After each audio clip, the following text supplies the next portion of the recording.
দুইজনে ঝগড়া করে চিঙ্কু মাস্তানের কাছে সমাধানের জন্য গিয়েছিল। তারপরে দেখেন চিঙ্কু মাস্তান তাদেরকে কি সমাধানটা দেয়। তো পুরো ভিডিওটা দেখেন তাহলে বুঝতে পারবেন। আর হ্যাঁ গাইস, আপনারা যদি আমার এই চ্যানেলে নতুন দর্শক হয়ে থাকেন তাহলে অবশ্যই চ্যানেলটিকে সাবস্ক্রাইব করে আর এই ভিডিওতে একটা লাইক দিয়ে একটা শেয়ার করে দিবেন। আর বিচার দেন।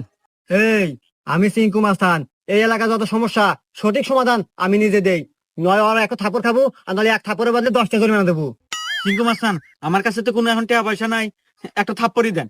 এই মার একটা থাপড়। এখন দেখেন কাহিনীটা কি হয়।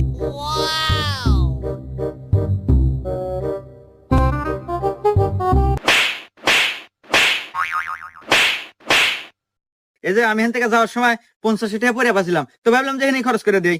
এই যে ধরেন 30টা আপনি নেন আর 20 টাকা দিয়ে দিন, থাকে। হুমুন্দি কয় গিরা 20টা আপনি রেখে দেন, আমার লাগবে না।